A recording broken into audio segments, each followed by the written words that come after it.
Hey guys, I'm Brian Bass. And I'm Chris Kelly. And we're your official tobacconists and full of opinions here on Cigar TV for Burn Rate.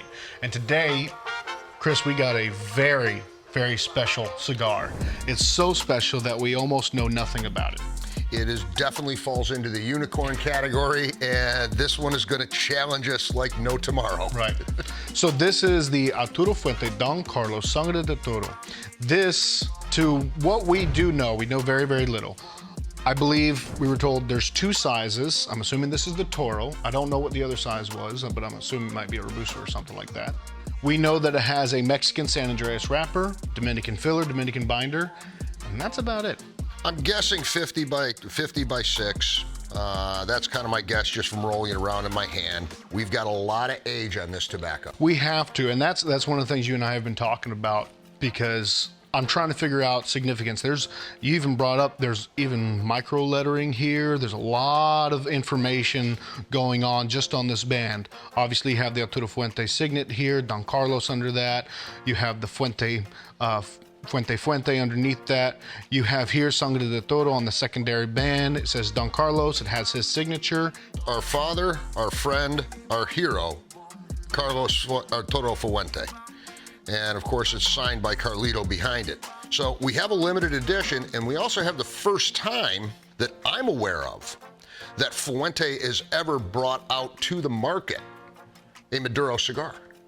The San Andreas Maduro is the first one that they have brought out in the San Andreas. I mean, they've had the regular Maduro in the Don Carlos line and some of the Hemingway line, but in the higher end anniversaries, this is the first time I'm used to seeing the Mexican San Andreas.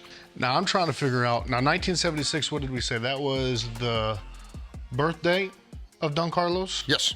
Right, and then 2006, that would make a 30-year anniversary for him.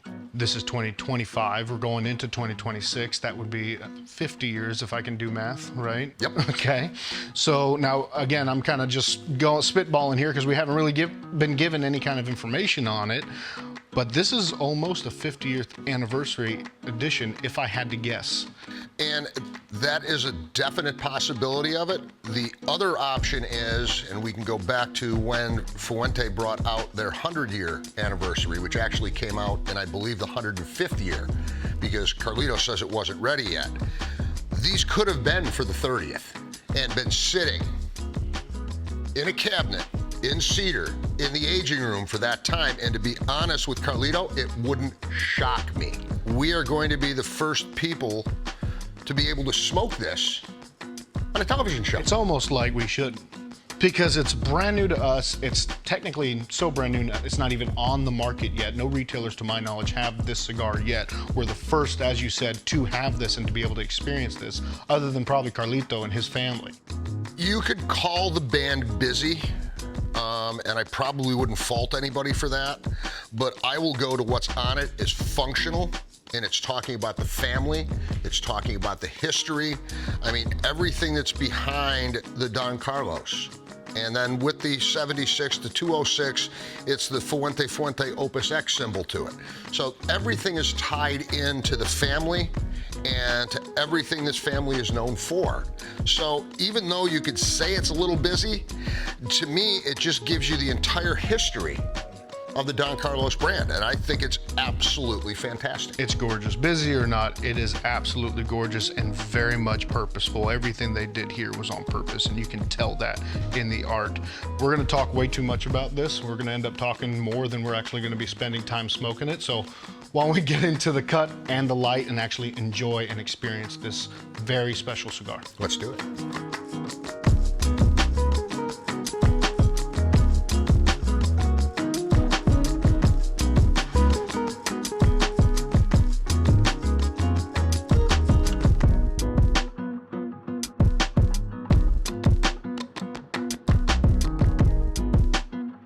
Okay, so Chris, first thoughts, I think both you and I, our initial reaction was, wow. Wow.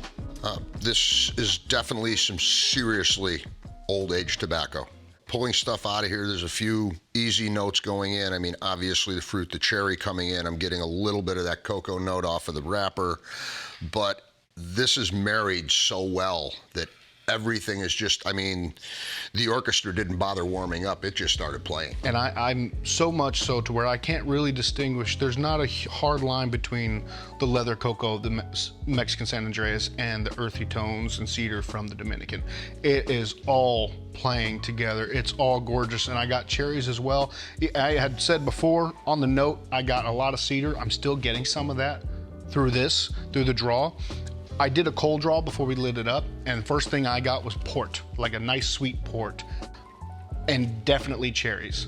So the port kind of went away as soon as I lit it up, but that nice cherry note is right there in the center. It's not overwhelming or anything. Nothing's really overwhelming, but it just comes out immediately smooth and coats my palate completely. There's so much going on. It reminds you that this is special as soon as you light it up. There's absolutely no question. The complexity in this is off the chart. Very seldom, before we get into the first third, do I make this statement, but I will make it now. When this comes out and you can buy it, buy it. Buy it, yeah. And even still, just on the uniqueness of it, it's worth something having. Even as a collector, it's worth something having. But even if you saved up, this is the one cigar you're gonna get, special occasion, wedding cigar, first kid, or something super special, this is the one right here. Unless something changes in this, I can't see where this cigar will disappoint anybody. Absolutely not.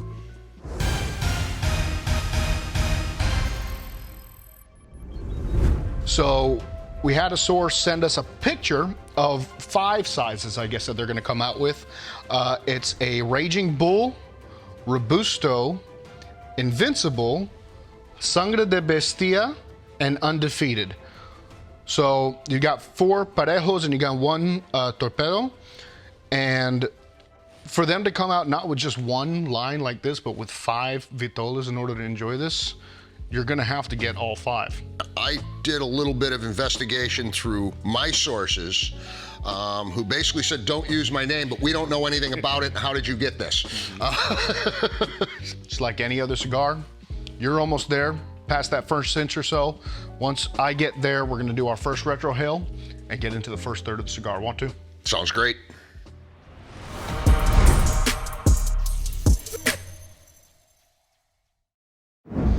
All right, Chris, so here we are, definitely after the first inch, well into the first third. Let's go ahead and get into the first retro hail.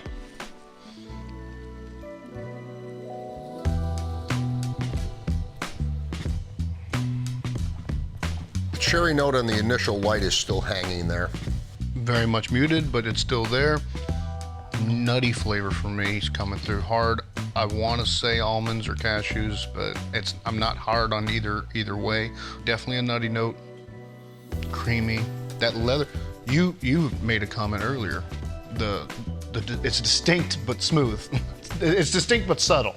Is what you said. Yeah, the leather is there, but it's very. I mean, I can pull it without a problem. But it's very, very subtle in it as everything has married together. I still get that little cherry note through it. It almost reminds me of a cherry pipe tobacco and that little bit of extra sweetness I'm getting to it. The pepper spice is there just a little. Get a little white, nice little white pepper on the retro hail. Nothing that's bothering me, wants to make me sneeze or anything else. More salty for me than pepper, if you would. Yep. For the nuttiness, that could be the dry that I'm getting. A little bit on the palate, and at that's a point I would say, because I get the nuttiness and I'm trying to put my finger on it, but I'm gonna go walnut. The finish also is lasting all the way through. There has been no slowing down, no muting of the finish between puffs for me at all. I mean, I can look down the end of my cigar and see the thickness of this wrapper. And this is one of the things with San Andreas. It's a much thicker wrapper. It burns differently than the thinner wrappers do. So you can't really take it like you would take a Connecticut or a Habano, which is a very nice, or a Cameroon, a very nice, thin, fine-veined wrapper, and go with this. It's gonna burn a little differently. It doesn't mean the cigar's off, it's just the tobacco, and now you've got to learn to pace yourself with the cigar. I'm getting close to the almost end of my first third. I think you're almost there too, so let's come back to it. Once we get into the second third, we'll do another retro hail and we'll keep going. Yeah, let's see what we can find.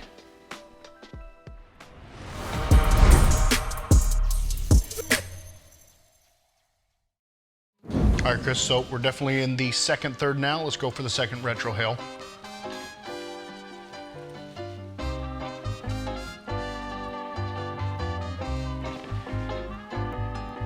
Okay, I'm going to eat my words that I said off camera that I didn't really expect any change in this. There definitely is some. The cocoa is getting more pronounced for me. The leather's a little easier to pick out. Leather for sure. Leather I'm getting right away. I'm still getting on the finish. I'm getting that kind of nutty walnut dry on the finish, but it's coating everything. The cherry has muted a little bit, but it's still there. I am getting a dried fruit. I wouldn't say cherry. I am getting like a dried fruit note to it, very, very subtle. The leather and the cedar are still very pronounced for me. This is not, as far as like strength, not as intense as what it looks like. I think it's hyper smooth, but it is right there in the middle, mild to medium. I would not hesitate to give this cigar to a newer smoker. Mellow is probably the best I can put it to this cigar, but you're getting flavors that are just beating you up and down the palate. Flavor-wise, flavor profile, all of it, intensity still there. Complexity is still super complex. It's very smooth, very enjoyable, even with the change, which is what your concern was. I'm trying to pick out the tobaccos, and I'm gonna stay with my fill from Santiago. Obviously, we know where the San Andreas is from. Right. But I'm gonna stay with the Santiago fields on that. I get a couple of notes that I do get out of the Opus, so I wonder if possibly some of that leaf might have been into the binder, because they're very muted, and that's usually what you'll get off a binder is a very muted note. All the flavors are there. One pokes its head up a little bit, but you still have all the other ones in the undertones. We haven't lost anything to it. It's just an exceptional cigar. Well, I'm definitely getting at the end here of the second third. We're gonna get into the final third here very soon. So let's finish this up, and then we'll come back together. We'll do a final retrohale together. Sounds great.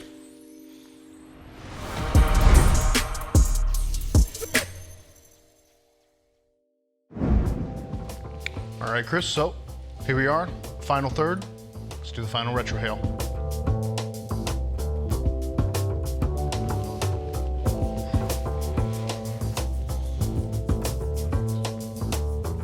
I think I got a stem burning somewhere in the fill, because I'm getting my first little bit of what I'd almost call a bitter note.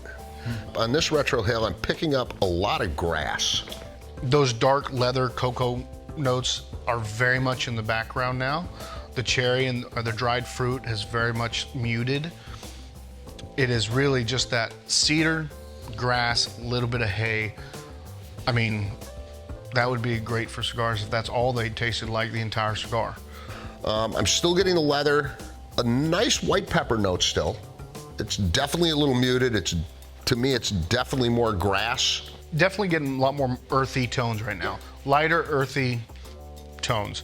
Salt to me, white pepper, I'm not sure if it's the exact same thing. We're just calling the same thing different, but I definitely get salt. All of the flavors are still there. You just gotta hunt a little bit more to find where they're at. And they've changed. Some were in the retrohale before, some were in just the puffs, but a lot of them that were in the retrohale and the puffs before are now on the finish, and something new is coming through the puffs and the retrohale. I'm still getting excellent draw as well. I'm still getting a great burn line now. Some of the little flags or little things have stuck around a little bit. They've burned off. No, the ash structure doesn't look the cleanest, but I like it's my color. It's my ash color. It's got everything else going on with it. Combustion's great. I'm still able to draw and get nice big puffy clouds. Mouthfeel as well. I don't feel like any part is missing out right now. All of the flavors in that are still there. It's just who's popping their head up at any given time. It's really this orchestra, at least for the last two thirds, has been playing the 1812 Overture, because it's just nice and mellow, and then all of a sudden, boom, this one just popped up. And it's like, I tasted it before, but now it's there. And we also try to make the distinction earlier, you and I, when we talked about when it was aging, not just aging the tobacco, like in the pilons or the leaves itself, but aging as the cigar already rolled, sitting finished almost, if you will. So let's finish this up and then sit at the table and see where we come to. Sounds good.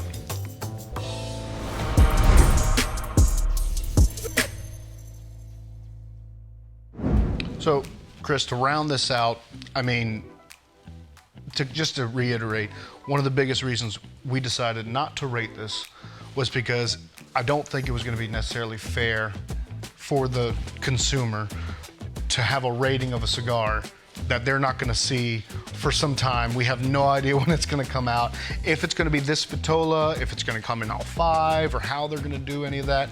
There's such limited information for us, and we have pretty decent resources. We can't say everything. We can't say because we don't know for sure. I guess there's kind of an understanding, and we can't think of anything. The first Fuente or the first Don Carlos with Mexican San Andreas? I would definitely go the first Don Carlos. I think it could be the first Fuente, period.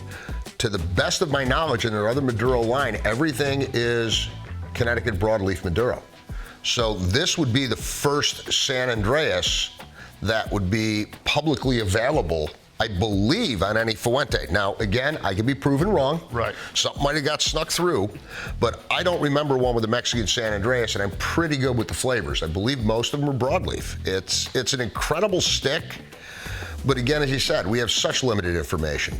And with that, can't wait to hear from everyone else who gets a chance eventually to be able to smoke this to tell us how wrong we were. I can't wait for that to happen. I hope you guys have enjoyed watching us enjoy this as much as we sat here and enjoyed this together. But once again, I'm Brian Bass. And I'm Chris Kelly. You've been watching Burn Rate only on Cigar TV.